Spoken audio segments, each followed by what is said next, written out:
Hello! The intent of this video is to explain the process of making BCM289 short film, what was learned about the process, how I addressed the feedback from the presentation, and what I learned about the topic of my film. Aslan, I had a few ideas as I mentioned in my blog, but that did not please me, so I did not move forward with them. After many sketches and brainstorming, I finally came up with the story. Even had to cut few of the characters. Originally there were 6 characters, but I had to cut Jassim and the selfish police officer who takes bribes, and Saba, the blind or deaf girl. Eventually, I came up with 4.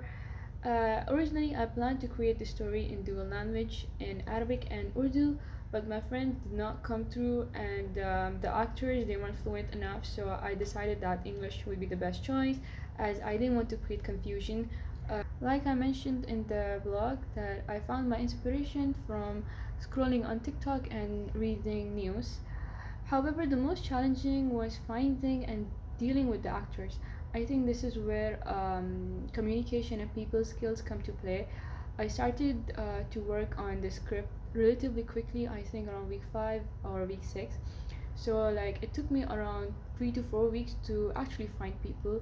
Don't get me wrong, so many of my friends texted me details about the assignment, and they wanted to know what part or what role they could play in the story, the dialogues, but finding the right schedule that works for everyone was very hard. Everyone had like assignments to complete. Some of them, I mean, the flu season kicked in, so some of them couldn't come in for that. I think that's the most time consuming and energy draining part for me. um, I think there was this point where I was actually annoyed at the fact that I have to like deal with new people, I have to talk to them, and there were moments where I actually wished the assignment was actually to write the story, because one being I wouldn't have to like deal and talk to new people, and I actually enjoy writing, so it would be a plus plus. I prefer working alone because you cannot expect the same kind of work or quality or vision who share the same kind of enthusiasm. It's a hard match, and I wouldn't like to depend or rely on someone to complete my assignments. That's because I care about my grades, and that's something very risky. So yes, this was a very big challenge for me. Speaking in terms of makeup and costume, I asked Shubham, who was playing Ali, a hero of this film, to dress sharp and formal because his character is a first lieutenant. Because he's the main character, so it's important that he looks good. We only need a few props like gun, laptop, glasses, Ziploc bags of salt as cocaine to describe certain scenes. I think we use our surroundings and space very well. For example, the sitting area was described as the home of the hostage, and the library room as the home and the office in the last scene. The framing for all the scenes was medium close-up, and to show few branding content, like for example the Apple, the Ray-Ban glasses, the computer magazine, uh, that was shot extremely close-up and very zoomed in. The entire short film was made by a tracking dolly shot. There were only 4 main scenes: the introductory scene of Ali, the call, the first gangster who dies, and the final ringleader, Pesto. The rest scenes were few seconds or lasting less than 30 seconds. There were few point of view scenes added, like the driving scene and the running up the stairs shot that was shot on hyperlapse so that the viewers understand the chasing is happening. And like the ending was barely even 10 seconds before the credit slide comes in. So these shorts were very important. They were small but very important so that the viewers understand these scenes basically connect the bigger scenes together, so there's no confusion, and things are very clear to understand. Every scene has a transition to show the ending and the beginning of a new scene. The dialogues were very important in those 4 main scenes, so all that was diegetic, and non-diegetic sounds that were not heard in the story world were added at the end of the editing, like the police call, narration, and news reporting from Al Arabiya. Alhamdulillah, the actors weren't given much time to perform or to rehearse, So but they were really really good, and it only took them like 2 to 3 cuts to perfect the scene. I wanted it to be done fast, so all I had to do was motivate and boost them, and emphasize on keeping it natural.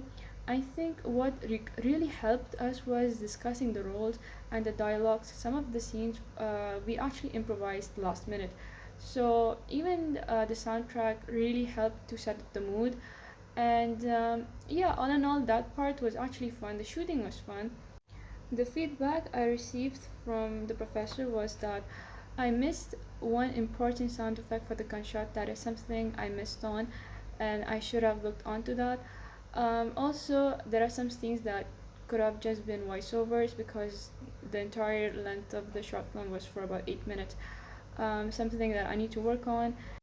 As for the director's statement, I think the professor asked to expand on the lecture materials. Inshallah, I'll do that part as well. Uh, the growth of Dubai as a business hub and tourist destination with multiple entry points has made it attractive to drug traffickers.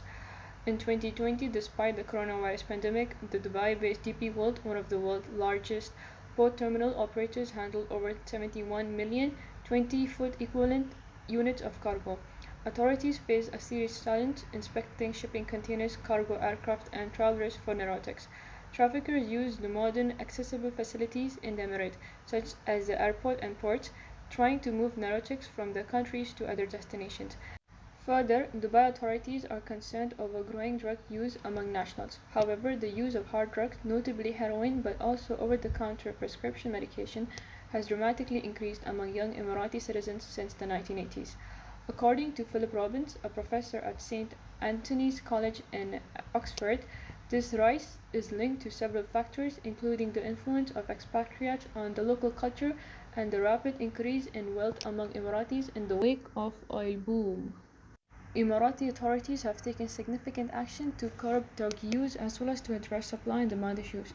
The UAE adopted a zero-tolerance policy for recreational drug use, and punishments for drug smuggling under the 1995 Federal Law No. 14 include fines of several thousand dollars, long-term jail sentences, and even capital punishment in extreme cases. Despite of this, top Abu Dhabi police officers have hailed the continuous support from UAE leaders towards security initiatives and forces professionalism and relentless effort in ensuring peace and security, which has enabled the UAE capital to remain the safest city in the world for the sixth time.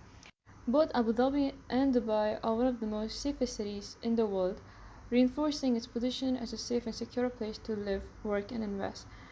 And this is what I learned, gathered, produced, and filmed over the last few weeks. This is it from me. Inshallah, I'll get more fun, engaging assignments, and I'll see you soon. For now, Jazakallah khair and bye bye.